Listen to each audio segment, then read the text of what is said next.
우리가 계속해서 에스더를 보고 있는데 왜 이 책의 제목이 에스더일까요? 지난 우리가 네 번의 설교를 들었을 텐데 사실 4장까지의 주인공은 모르드게였습니다. 모르드게 집안이 에스더가 왕후가 되긴 했지만 어쨌든 모르드게가 하나님과 민족의 적인 하만과의 전쟁을 일으키는 그 모든 과정이 4장까지 이야기죠. 4장 말미에 에스더가 죽으면 죽으리이다 라고 이야기를 했지만 어쨌든 4장까지의 주인공은 모르드게입니다. 근데 왜 이 책의 제목은 에스더가 되었을까? 학자들이 이제 에스더에 대한 주석책을 쓰게 되는데 모든 주석책의 순서는 앞에 서론처럼 붙어 있고 그리고 왜 이 책의 제목이 이렇게 되었을까 이것도 다루게 됩니다. 우리 생각은 뭐 당연히 에스더 아닌가라고 하겠지만 사실 왜 에스더가 되었는지 그 이유 찾는 게 중요하겠죠. 왜 우리 교회 선배들은, 왜 유대인들은 이 책을 에스더라고 불렀을까? 대부분의 학자들이 공통적으로 이야기를 합니다. 모르드게로부터 도전받은 에스더가 4장 말미에 죽으면 죽으리이다 하고 깨어났고 이제 5장부터 변화된 에스더의 모습이 그 이야기가 기록되고 있습니다. 그래서 성경은 지금 변화된 에스더, 변화된 이후의 행동에 관심을 가지고 이야기를 계속 쓰고 있기 때문에 모르드게가 앞에 주인공처럼 나왔지만 모르드게가 에스더를 깨우긴 했지만 변화된 에스더의 모습에 성경은 더 관심이 있기에 그래서 이 책을 에스더로 부르는 것이 맞다. 우리 선배들이 정한 것이 맞다라고 이야기하는 것이죠. 2장 20절에 보면 에스더는 왕후가 되었지만 아버지를 굉장히 존경하고 신뢰했었습니다. 모르드게. 부모님이 죽고 자신을 양딸처럼 키웠던 그 모르드게에 대해서 에스더는 굉장히 신뢰하고 따랐던 것을 보게 됩니다. 그래서 모르드게가 딸에게 너 유대인인 것 알려주지 말고 그리고 너와 나의 관계가 부녀 관계라는 것도 알리지 말라라고 했을 때 이 왕후가 되었지만 이 에스더는 정말 순종합니다. 하지만 이 착했던 그리고 아버지를 신뢰로 따랐던 이 에스더가 아버지 말을 한번 거역을 합니다. 사장에서 하만이 유다인들을 12월 13일에 모두 죽여라는 왕의 조서를 쓰게 되는데 온 지역에 보냈는데 그때 모르드게가 에스더에게 했던 말이 있습니다. 4장 8절을 한번 읽어보겠습니다. 우리 4장 8절 시작. 또 유다인을 진멸하라고 수상궁에 내린 조서 초본을 하닥에게 주어 에스더에게 보여 알게 하고 또 그에게 부탁하여 왕에게 나아가서 그 앞에서 자기 민족을 위하여 간절히 구하라 하니 사람들에게 부녀 관계는 속였지만 감췄지만 이 하닥이라는 내시를 통해서 계속 소식을 전했던 것을 보게 됩니다. 지금 모르드게가 유다인들이 다 죽게 되었을 때 이 내시를 통해서 에스더에게 한 가지 이야기를 합니다. 지금까지는 유다인인 것을 감췄지만 왕에게 나아가서 지금 유다인들 우리 민족이 다 죽게 되었기 때문에 우리 민족을 살려주시옵소서 간절히 청하라 이야기를 하는 것이죠. 모르드게가 지금까지는 감췄지만 지금은 드러내라는 겁니다. 왜냐하면 민족이 망하게 되었으니까. 그래서 너 신분, 너 민족을 밝히고 왕에게 가서 부탁하라 그렇게 이야기하는 것이죠. 그러면 지금까지 존경했던 그 아버지의 말이기 때문에 이 딸이 따랐을 법도 한데 이 딸이 예상치 못한 반응을 보입니다. 우리 4장 11절을 읽어보겠습니다. 시작. 왕의 신하들과 왕의 각 지방 백성이 다 알거니와 남녀를 막론하고 부름을 받지 아니하고 안뜰에 들어가서 왕에게 나가면 오직 죽이는 법이요 왕이 그 자에게 근규를 내밀어야 살 것이라. 이제 내가 부름을 입어 왕에게 나가지 못한 지가 이미 30일이라 하라 하니라. 지금 내시를 통해서 에스더가 답을 주는데 못하겠습니다 그겁니다. 지금 왕의 부름 없이 나가면 아버지도 알고 우리 페르시아 제국의 모든 사람이 다 알고 있는 상식 있지 않습니까? 죽습니다. 내가 어떻게 죽으러 가겠습니까? 안 됩니다. 그렇게 이야기하죠. 페르시아에도 출가 외인이라는 말이 있었는지 모르겠지만 딸 키워놨더니 아버지가 죽게 됐다고 왕에게 가서 좀 이야기 좀 하라고 했더니 왕이 무섭습니다. 나도 죽겠습니다 하고 에스더가 거절한 겁니다. 아니, 에스더가 존경하고 사랑하는 아버지의 말씀을 왜 어길 수밖에 없었는지, 우리가 이 페르시아 그 황제 아하수에로 왕, 그러니까 에스더의 남편이 되는 아하수에로에 대해서 좀 알면 에스더가 왜 그랬는지 좀 알 수 있을 것 같습니다. 역사 기록이라는 것이 사실 승자의 기록이고 또 우리나라 역사만 좋게 쓰는 것이기 때문에 신뢰하기가 때로는 어렵습니다. 하지만 모든 사람들이 똑같이 이야기할 때에는 믿을만 하겠죠. 아하수에로 왕에 대해서 여러 세대, 여러 나라 사람들이 이렇게 쓰고 있는데 공통적으로 발견되는 기록들이 있습니다. 아하수에로 왕은 잔인하고 남 탓 많이 하고 변덕스럽고 군림하려 하고 심지어 무능했다 이야기를 합니다. 나중에는 음주가무에 빠져 살았다라고 기록을 하고 있죠. 이 아하수에로 왕의 잔인성과 황제의 절대 권력에 취해 있다는 것을 역사가들은 몇 가지 에피소드로 보여주고 있습니다. 그 중에 하나가 이 아하수에로 왕이 아버지의 원수를 갚기 위해서 그리스로 전쟁하러 가지 않았습니까? 그 전쟁을 위해서 3년이나 준비했습니다. 열심히 준비해서 전쟁하러 갔는데 강도 만났죠. 그 강을 건너야 되니까 다리를 만들어야 되겠죠? 다리를 만들었습니다. 그런데 폭풍이 불어서 그 다리가 무너졌다고 해요. 이때 이 아하수에로 왕의 행동이 무엇이냐면 바다에 채찍 300대를 때리고 쇠사슬을 던져서 바다를 벌했다 기록을 하고 있습니다. 아니, 우리 생각이야 그 당시 왕이면 뭐 이렇게 할 수 있는 거 아닙니까? 라고 생각하겠지만 그 당시 역사가들의 눈, 그 당시 사람들의 눈에도 야, 이거 과한데 라고 했다는 겁니다. 평소 그의 무자비함과 과장된 권력의식을 상징적으로 보여주는 일화로 아하수에로 왕 하면은 야, 그 왕 바다에 대고 300대 채찍질하는 왕이야, 이상한 왕이야, 이렇게 이야기했다는 겁니다. 또 결국은 이 그리스가 철저히 준비했던 해전에서 페르시아가 패하지 않습니까? 그래서 후퇴를 하게 됩니다. 그럼 전쟁에서 패했을 때 훌륭한 왕이라면 어떻게 하겠습니까? 이 아하수에로 왕은 어떻게 했냐면 책임자를 문책하기 위해서 군사와 장군들을 데려와서 가차없이 처형해 버립니다. 심지어 친족과 신하들에게도 굉장히 무자비했는데 특히 의심병이 심했다고 합니다. 자신의 형제와 평소에 가깝게 지냈던 신하들도 의심이 들면 정치적인 이유를 들어서 죽여버렸다고 해요.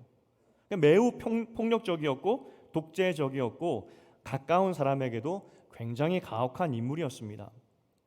오늘 에스더가 왕후인 나라도 왕에게 허락받지 않고 간다면 죽습니다. 이 말이 엄살이 아니라는 겁니다. 정말 에스더도 죽을 수 있는 그런 상황이라는 것이죠. 그렇게 두려워 떨고 있는 에스더에게 모르드게가 이야기를 합니다. 우리 4장 13절, 14절입니다. 우리 두 구절을 읽어보겠습니다. 시작. 모르드게가 그를 시켜 에스더에게 대답하되 너는 왕궁에 있으니 모든 유다인 중에 홀로 목숨을 건지리라 생각하지 말라. 이때 네가 만일 잠잠하여 말이 없으면 유다인은 다른 데로 말미암아 노임과 구원을 얻으려니와 너와 내 아버지 집은 망하리라.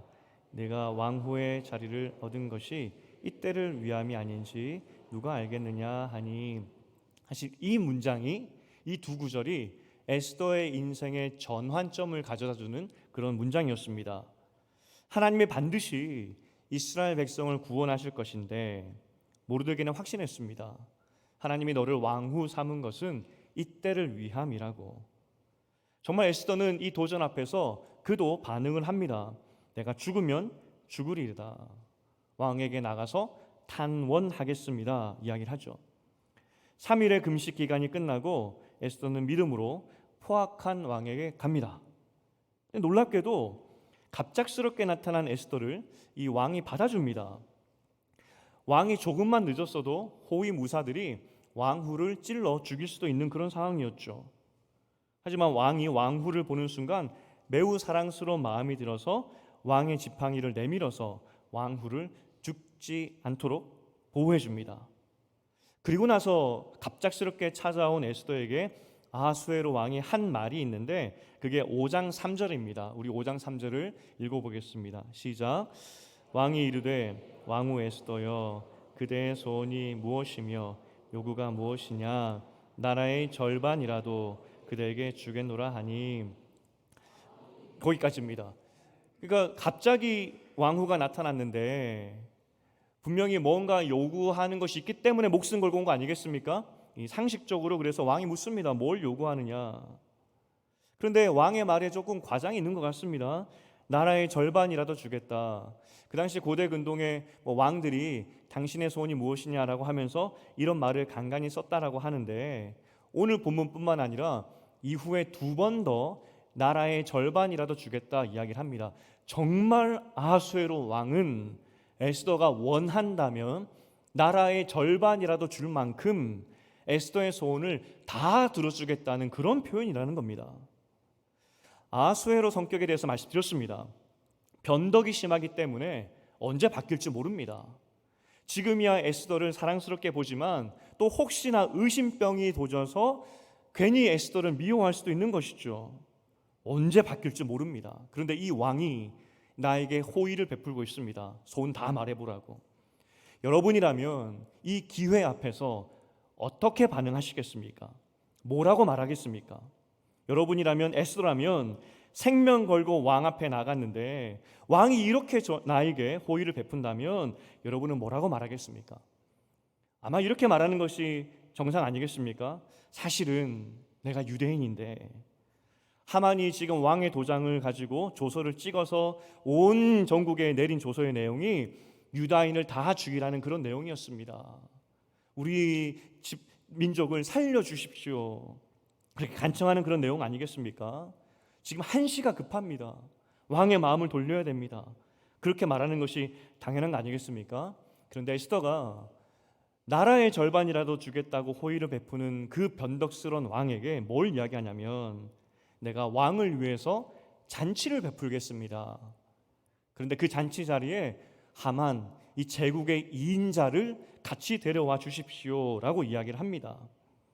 아하수에로 왕이 이 왕후의 잔치 초대를 받고 나서 5장 5절에 하는 반응이 나오는데 우리 함께 읽어보겠습니다. 시작.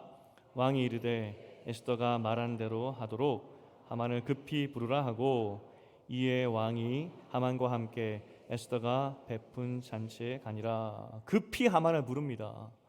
빨리 가자고. 우리 왕후가 나와 너를 위해서 잔치를 베풀었다고. 아마 아하수에로 왕은 남편을 도와서 나라를 위해서 열심히 일하는 그 2인자 하만을 위한, 나와 하만을 위한 그런 잔치다라고 생각했을 수도 있겠죠. 그리고 그 잔치에 참석했을 때 아하수에로 왕이 다시 한번 묻습니다. 너의 소원이 무엇이냐? 나라의 절반이라도 주겠다라고 이야기하죠. 그랬더니 에스더가 다시 한번 이야기하는 것이 내일 또 잔치를 베풀 텐데 그때 다시 한번 하만과 참석해 주시옵소서. 그게 에스더의 소원이었다는 겁니다. 2번이나 물었지만 잔치에 참석해 주시옵소서. 그게 에스더의 이야기였다는 겁니다. 여러분, 지금 아하수에로 왕이 이 변덕쟁이였고 잔인한 왕이 에스더를 살려주었다는 것, 그리고 에스더를 향해서 나라의 절반이라도 주겠다는 이 말이 정말 기적입니다. 이렇게 반응할 수가 없는 겁니다. 여러분은 지금 앉아있기 때문에 이 시대에 이 아하수에로 왕이 에스더에게 했던 것이 기적이라는 것을 잘 느끼시지 못하는 것 같아요. 얼마나 큰 기적인지. 어떻게 하면 이 기적을 기적으로 설명할 수 있을까? 어떤 말로 표현해야 될까? 기적인데 요즘 사람들이, 젊은이들이 많이 쓰는 단어 중에 하나가 쩔었다 이런 말을 많이 씁니다. 지렸다 이렇게 이야기도 하고요. 많이 썼던 그런 말들인데 그런가 보다 했어요. 그런데 저희 아이가 이제 한 6학년이 들어서더니 말끝마다 지렸다 쩔었다 막 그러는 겁니다. 근데 제가 물었어요. 너 이게 무슨 말인 줄 아냐고. 그리고 이 목사 집에서 쩔었다 지렸단 말이죠. 그렇지 않겠냐고. 좀 쓰지 말자라고 하면은 알아들었다고 알겠다 그래요. 그런데 또 지나면은 또 아빠 쩔었어 그러는 거죠. 도대체 요즘 사람들이 쩔었다는 말을 왜 그렇게 쓰나 인터넷에 찾아봤습니다.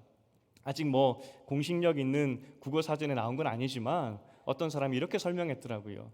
사실 그 쩔었다는 그 단어 자체가 부정적인 의미라고 합니다. 술에 쩔었다, 피곤에 쩔었다, 냄새에 쩔었다, 뭐 찌들었다 이런 거 아니겠습니까? 그러니까 뭔가 나쁜 거에 내가 푹 잠겼다 그런 부정적인 의미입니다. 그런데 요즘 젊은이들은 이걸 부정적인 의미로 말하지 않고 긍정의 의미로 이야기한다는 것이죠. 놀라움의 표현이라는 겁니다. 그들이 생각했을 때 정말 놀라울 때, 정말 놀라운 것을 봤을 때 그들이 표현하는 방법, 최상의 표현 방법이 쩔었다 그거죠. 그래서 보니까 언어도 바뀌는 것이고 시대도 바뀌는 거 아니겠습니까? 그래서 좀 받아들이기로 했습니다. 저희 집 유행어가 요즘은 쩔었다입니다. 와 쩔었어 뭐 이렇게 하는 거죠. 여러분 아하수에로 왕이 갑작스럽게 나타난 왕후를 죽이지 않고 그 에스더에게 호의를 이렇게 베푼 것은 요즘 시대 말로 진짜 쩔었다 이거밖에 표현할 수가 없는 겁니다. 있을 수 없는 기적이 일어났다는 겁니다. 에스더가 이런 기적을 보았는데 여러분 이런 호의를 받았을 때 여러분이 에스더라면 올 수 없는 기회를 잡았는데 여러분이 에스더라면 그 왕 앞에 뭘 요청하겠습니까? 유대인들이 지금 죽게 생겼는데 제발 한 번만 살려주시옵소서 그렇게 간청하며 납작 엎드려 비는 것이 당연한 거 아니겠습니까? 언제 이 기회가 올지 모릅니다. 이 변덕쟁이 왕이 또 어떻게 변할지 모른다는 겁니다. 지금 당장 엎드려서 싹싹 비는 것이 우리의 상식이고 맞아 보인다는 것이죠. 하지만 에스더는 잔치에 참석해달라는 이 요청을 2번이나 했다는 겁니다. 기회를 2번이나 날린 것이죠. 살려주시옵소서 그 말 대신에 잔치에 참석해 주시옵소서라고 이야기를 하는 겁니다. 그런데 이 상황을 지켜보던 사람 중에 사실 모르드게가 가장 마음을 졸였을 것 같습니다. 내시를 통해서 에스더가 어떻게 지금 상황이 진행되고 있는지 듣고 있었을 거라는 거죠. 3일을 금식했고 그래서 왕에게 나갔는데 기적적으로 왕후가 살았다는 겁니다. 너무나 잘 됐다고. 근데 그 뒷이야기가 기가 찹니다. 왕이 나라의 절반이라도 주겠다고 소원을 물었는데 에스더가 잔치에 초대했다고. 잔치에 초대된 왕이 다시 한번 에스더에게 너의 소원이 무엇이냐 다 들어주겠다고 이야기했는데 또 에스더가 2번째 또 잔치에 초대했다고. 이게 모르드게 입장에서 답답하지 않겠습니까? 모르드게가 지금 딸에게 명령한 것은 왕에게 찾아가서 우리 민족을 살려주시옵소서 그 말 하라는 것이었는데 에스더가 2번이나 그 기회를 날려버렸다는 겁니다. 이 변덕쟁이 왕 앞에서. 이 학자들이 이야기할 때 5장을 설명할 때 공통적으로 다 이야기하는 것이 이제 이스라엘의 싸움은 이 책의 싸움은 이전까지는 모르드게와 하만이라는 사람의 싸움이었다면 이제는 에스더와 하만의 싸움으로 바뀌었다 이야기를 합니다. 다른 말로 하면 모르드게는 사라져 버립니다. 모르드게가 사라졌다는 말이 무슨 뜻일까요? 이제 이 싸움은 에스더의 싸움이기 때문에 에스더의 하나님이 에스더를 통해서 일하실 것이기 때문에 더 이상 모르드게의 조언이나 아버지로서 혹은 신앙의 선배로서 조언해 줄 필요가 없어졌다는 겁니다. 이제 잠에서 깨어난 에스더가 모르드게를 통하여서 깨어난 에스더가 스스로 하나님이 주시는 지혜로 그에게 맡겨진 사명을 살 것이기 때문에 더 이상 모르드게의 역할은 여기서 없어졌다는 겁니다. 필요 없다는 겁니다. 이제 하나님은 에스더와 더불어 하만과 싸우실 것인데 잔치를 베푸는 것이 굉장히 지체되는 것 같고 불안해 보이지만 이것이 하나님께서 에스더에게 주신 지혜이고 싸움의 방법이라는 것을 우리는 이후에 다 알게 된다는 겁니다. 만약 모르드게가 급한 마음으로 에스더야, 너 이 기회를 그렇게 날려버리면 어떻게 하느냐, 잔치라니 제정신이냐고, 지금 당장 왕에게 다시 찾아가서 우리 민족 살려달라고 그 말하고 오라고 라고 말했다면 어떻게 되겠습니까? 하지만 모르드게는 그런 말을 하지 않습니다. 완전히 에스더와 하만의 싸움으로 바뀌어버렸다는 겁니다. 우리가 여기서 먼저 기억할 것은, 여러분, 제가 추석이기 때문에 말씀드리는 것이 아니라 에스더의 5장의 메시지가 그러하다는 겁니다. 우리는 각자의 영적인 싸움을 하고 있습니다. 우리가 한 교회로 모였고 한 가족으로 모였고, 또 성경은 때로는 우리를 한 묶음으로 군대, 한 몸 이렇게 표현하기도 합니다. 분명 공동체적인 것도 있습니다. 하지만 동시에 한 사람 한 사람은 각자의 사명 앞에서 하나님과 살아가는 인생들이라는 겁니다.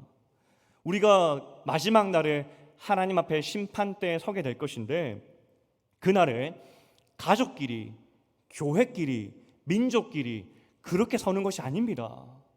한 사람 한 사람 하나님 앞에 독대하게 된다는 겁니다. 그리고 그날 우리의 몫을 가지고 심판받게 된다는 겁니다.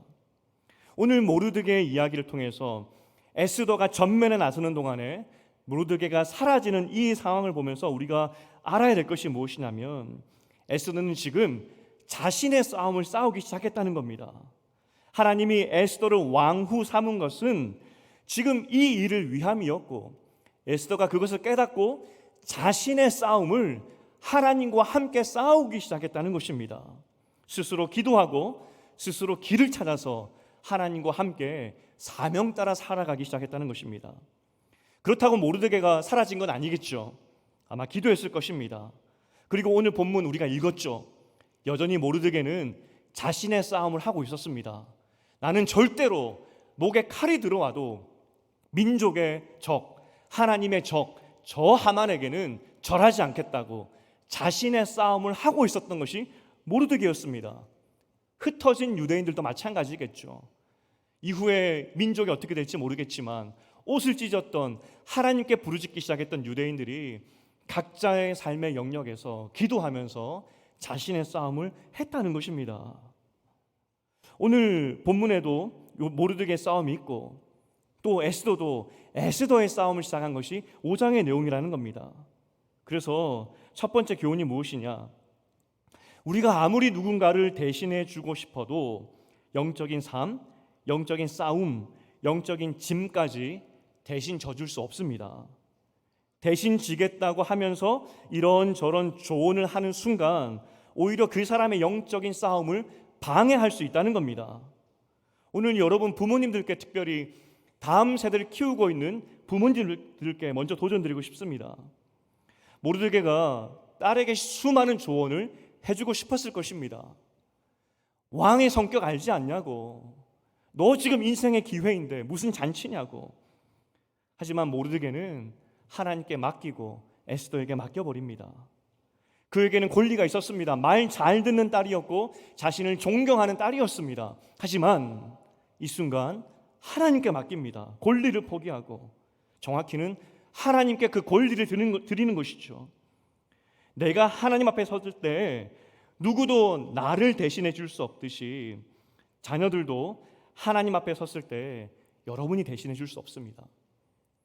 나를 누구도 대신해 줄 수 없듯이 여러분의 자녀들도 여러분이 대신해 줄 수가 없습니다. 그렇다면 모든 권리를 하나님께 드리는 것이 맞지 않을까요? 우리는 때로는 사랑이라는 이름으로 하나님의 자리를 탐내기도 하죠.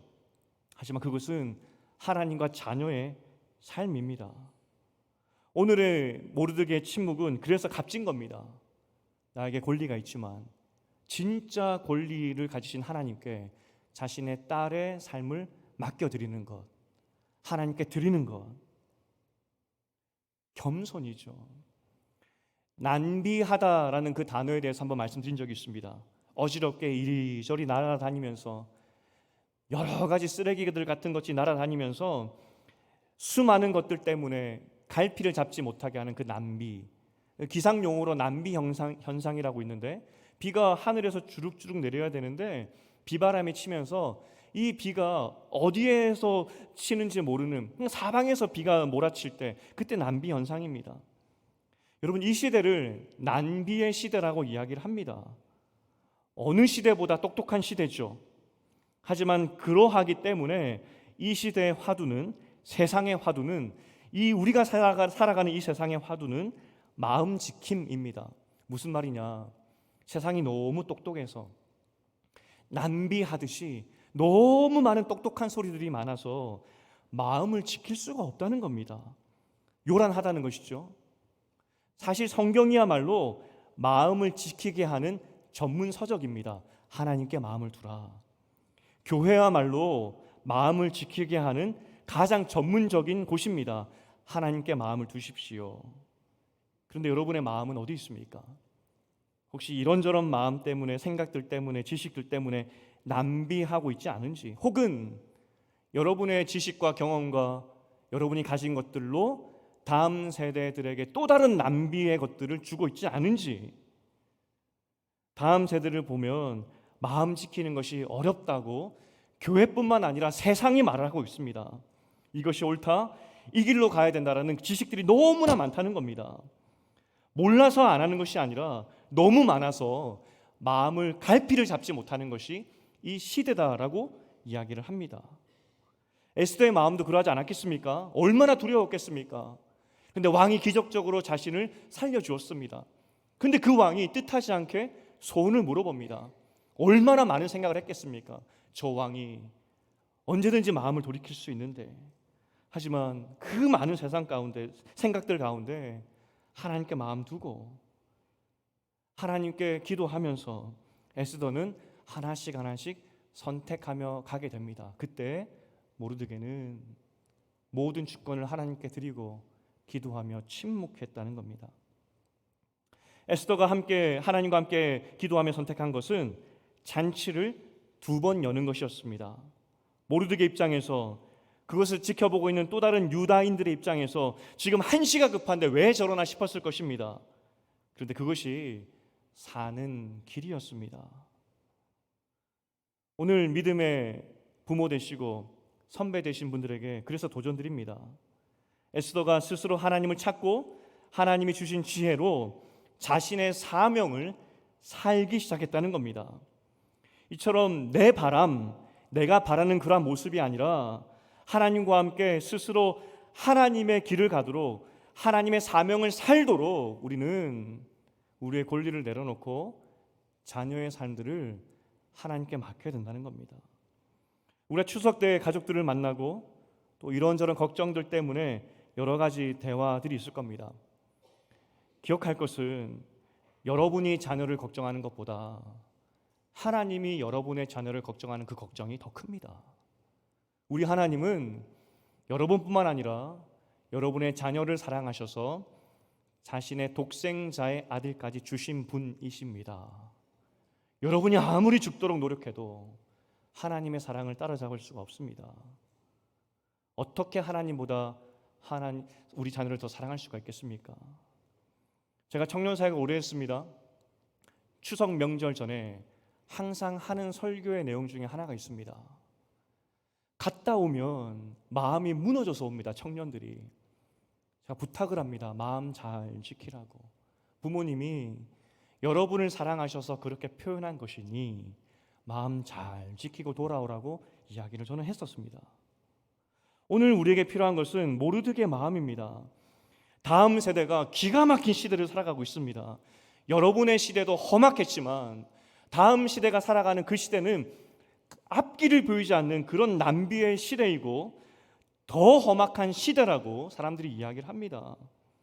다음 세대에 대한 권리를 하나님께 맡겨드리기를 주님의 이름으로 축복드립니다.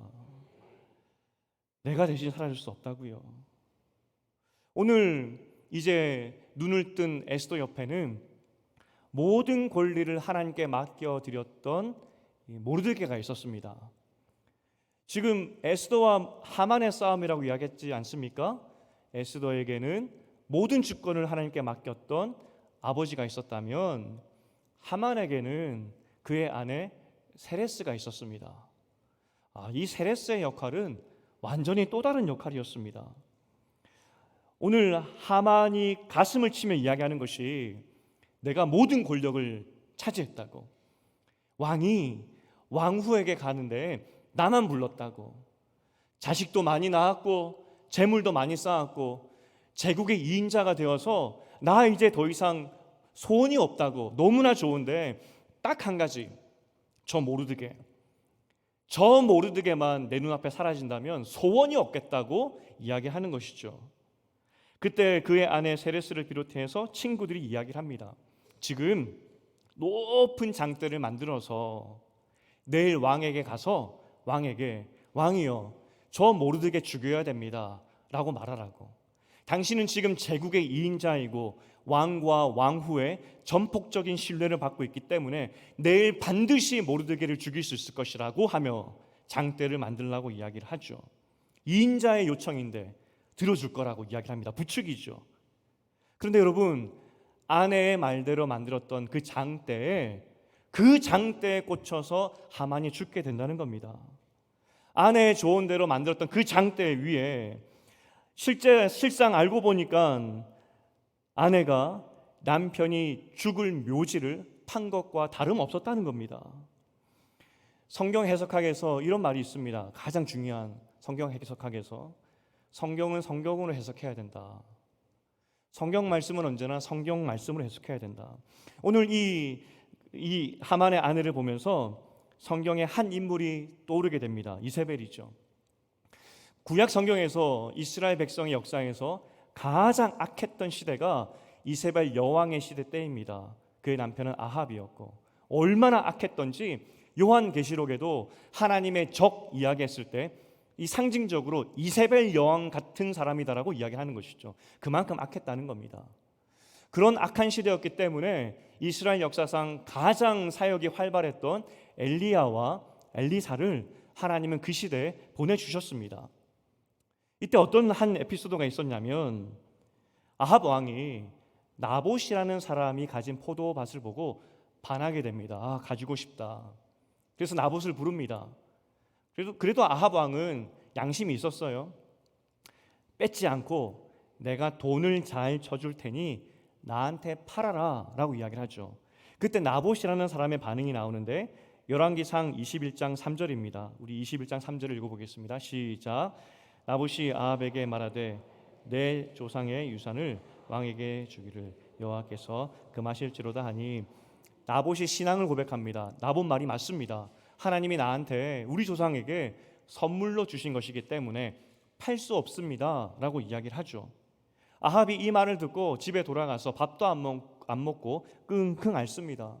저 밭 갖고 싶은데, 저 밭 갖고 싶은데 나봇이 안 판다고 하네. 아이고 하면서 밥도 안 먹습니다. 이런 남편을 이세벨이 보고 나서 그가 남편에게 이야기를 합니다. 열왕기상 21장 7절입니다.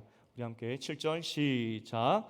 그의 아내 이세벨이 그에게 이르되 왕이 지금 이스라엘 나라를 다스리시나이까 일어나 식사를 하시고 마음을 즐겁게 하소서. 내가 이스라엘 사람 나봇의 포도원을 왕께 드리리이다 하고. 이런 든든한 아내가 어디 있겠습니까?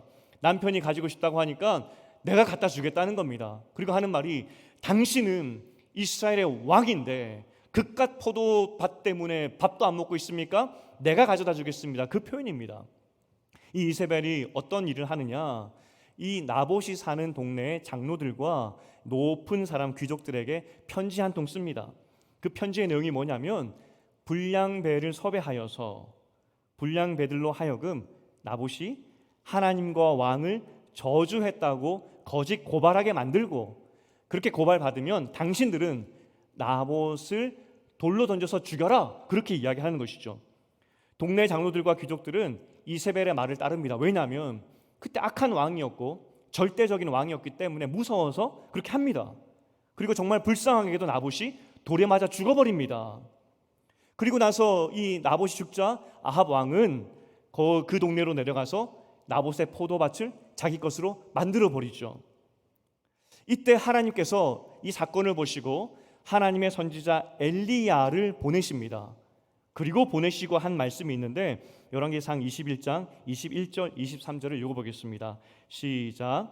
여호와의 말씀이 내가 재앙을 네게 내려 너를 쓸어버리되 내게 속한 남자는 이스라엘 가운데 매인자나 노인자를 다 멸할 것이요. 23절입니다. 이세벨에 대하여도 여호와께서 말씀하여 이르시되 개들이 이스라엘 성읍 곁에서 이세벨을 먹을지라. 여러분 기억할 것은 이스라엘 역사상 가장 악한 시대였다 말씀드렸습니다. 우상 숭배가 판을 쳤던 그런 시대였습니다. 그런데 하나님께서 그것 때문에 아합과 이세벨의 멸망을 말씀하시지 않았습니다. 나봇 사건 이후 이것 때문에 이세벨은 시체도 못 찾을 것이다, 개밥이 될 것이다, 그 저주를 하셨다는 것이죠. 실제로 이세벨을 장사하려고 봤더니 열왕기하 9장 35절 어떻게 되는지 한번 보겠습니다. 열왕기하 9장 35절입니다. 시작. 가서 장사하려 한즉 그 두골과 발과 그의 손 외에는 찾지 못한지라.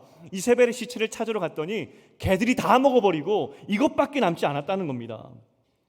이스라엘 역사상 가장 우상 숭배가 심했고 하나님께 악한 시대였는데 하나님이 그것 때문에 심판하신 것이 아니라 나봇 사건 때문에 심판하셨다는 것인데, 이때 하나님께서 말씀하신 것이 있습니다. 열왕기상 21장 25절을 읽어보겠습니다. 시작. 예로부터 아합과 같이 그 자신을 팔아 여호와 앞에서 악을 행한 자가 없음은 그를 그의 아내 이세벨이 충동하였습니다. 오늘 아합 왕과 이세벨이 멸망하게 된 것은, 이 나봇 사건을 꾸민 것은 결국 이세벨 여왕이 충동질하여서 결국 다 망했다는 것입니다. 오늘 하만의 이야기도 마찬가지입니다. 우리가 이후에 보겠지만 하만 살 수도 있었습니다. 비참하게 장대에 꽂혀 죽지 않을 수도 있었습니다. 하지만 오늘 이세벨이 남편 아합 왕을 비참하게 죽게 만들었듯이 오늘 세레스가 하만을 그 장대에 높이 찔러 죽게 만들었던 것이 충동질했던 그의 아내였다는 것입니다.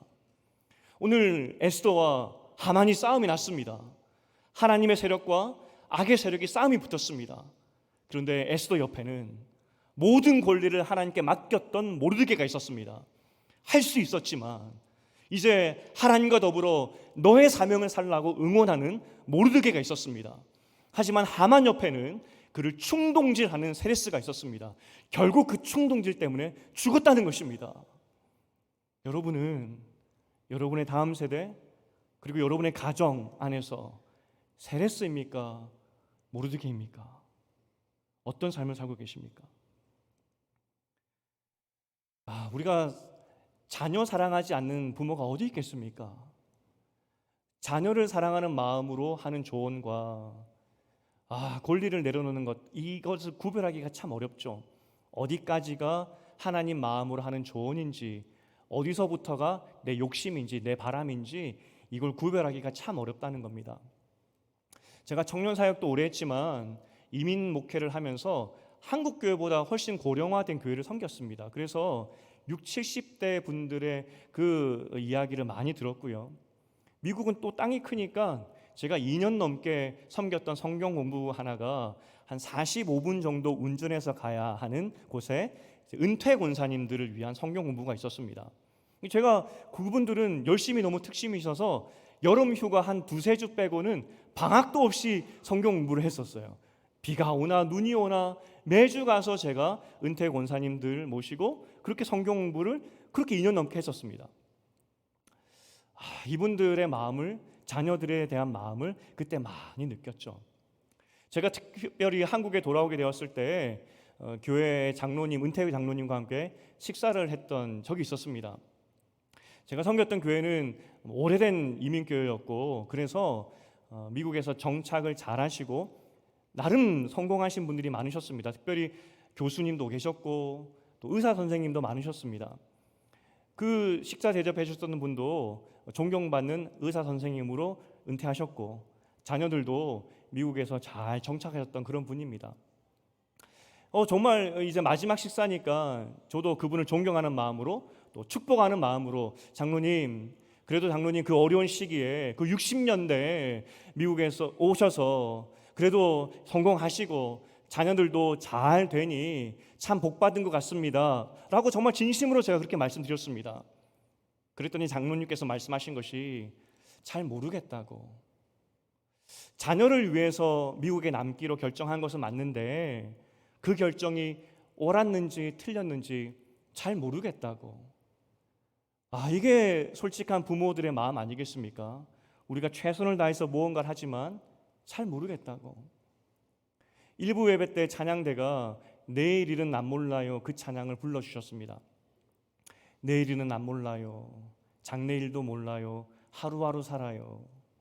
제가 이 찬양을 언제 많이 듣게 되었었냐면 아마 제 초등학교, 중학교 그 시절이었던 것 같습니다. 신앙에 불이 타오르신 우리 집에서 부모님들이 틀었던 그 노래, 찬양의 테이프였습니다. 그 당시 임동진 장로님, 지금 목사님 되셨죠. 그분이 그렇게 찬양하셨던 그 찬양 테이프를 굉장히 많이 들었는데 그 기억에 남는 찬양이 내일은 난 몰라요 그거였습니다. 사실 그 고백이 맞는 거 아니겠습니까? 내일을 모르는 것이 우리 인생이고. 그 찬양을 듣는데 그 옛날 생각이 나는 겁니다. 제가 중학교 때, 그때 우리 엄마는 내가 목사 될 거 알았을까? 그때 우리 엄마는 내가 지금 이 서울에 올라와서 신영교회 담임할 거 알았을까? 내일 일도 모르는 것이 우리 인생입니다. 우리가 아무리 자녀를 위해 쏟아부어도 내일 일을 모르는 것이 우리 인생이죠. 오늘 우리에게 필요한 모습은 모르드게입니다. 모든 권리를 주님께 드리는 것. 괜히 이 하만의 아내처럼 우리의 마음을 들여서 사랑하는 마음으로 여러 가지 조언을 할 수 있지만 결국 그것이 잘못하면 또 다른 낭비, 먼지거리를 우리 다음 세대에게 줄 수도 있다는 것입니다. 오늘 추석입니다. 먼저 자녀 세대들에게 부탁드리고 싶은 것은 부모님들 정말 열심히 사셨습니다. 여러분을 위해서 감사하셔야 됩니다. 하지만 부모 세대에게 부탁드리고 싶습니다. 우리 다음 세대, 낭비하는 시대를 살아가는 이 세대에게 필요한 것은 다른 어떤 조언이 아니라, 내가 바라는 그 모습이 아니라, 내가 원하는 그 모습이 아니라 하나님께 맡겨드리는 것입니다. 오늘 모르드게처럼 하나님께 모든 권리를 드리시고 하나님께 맡겨드리시고, 그래서 에스더가 자신의 사명을 살기 시작했듯이 하나님, 우리 다음 세대가 자신의 각자의 사명을 따라 살아갈 수 있도록 내가 준 사명 말고, 내가 심어준 목표 말고 하나님의 목표를 가지고 살아가는 다음 세대 될 수 있도록 도와주시옵소서. 이렇게 기도하는 여러분 되시기를 주님의 이름으로 축복드립니다. 우리 413장을 함께 찬양 드리실 텐데, 내 평생에 가는 길 하나님이 함께 하셔야 산다는 그런 내용 아니겠습니까? 하나님, 우리 가정에, 우리 모두에게 하나님의 평안으로, 마음 지킴으로 함께 하셨고, 낭비하는 세상 가운데 하나님의 사명 따라 살아가는 우리 모두가 될 수 있도록 도와주시옵소서. 우리 다 함께 일어나서 내 평생에 가는 길 찬양하시겠습니다.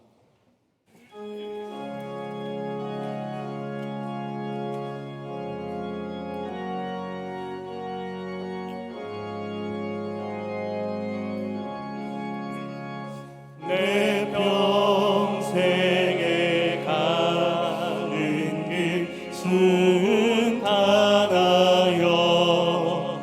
늘 잔잔한 강 같은지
나팔이 울릴 때에 주 오셔서 세상을 심판해 나의 영혼은 겁없으리 내 영혼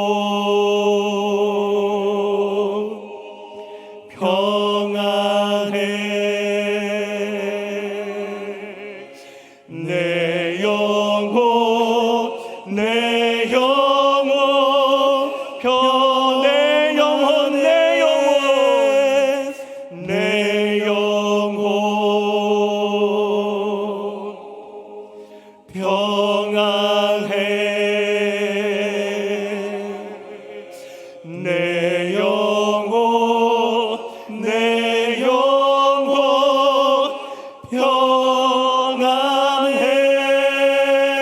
평안해.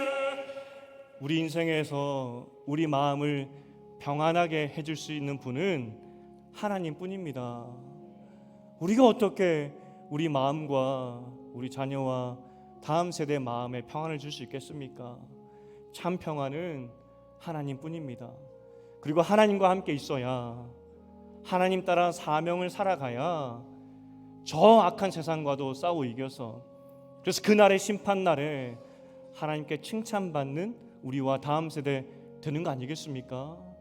하나님, 우리가 나를 비롯하여서 우리 모두가 각자의 신앙생활, 각자의 영적인 전투를 하게 하시고 서로 응원하고 격려하는 우리가 되게 하시고 모르드게처럼 함께 기도하는 우리가 되게 하시고 모든 권리를 주님께 맡기는 우리가 되게 도와주시옵소서. 그래서 온 세대가, 모든 세대가 주님의 평안으로 마음 지키며 주님만 붙잡고 살아가는 우리 교회 성도들 다 될 수 있도록, 다음 세대 될 수 있도록 주님 도와주시옵소서. 특별히 추석 기간 가운데 한 사람도 마음 아프고 외롭고 쓸쓸하지 않게 하시고 주님 평안으로 명절 잘 보내게 주님 도와주시옵소서. 우리 주님 이름 한번 붙잡고 기도하겠습니다.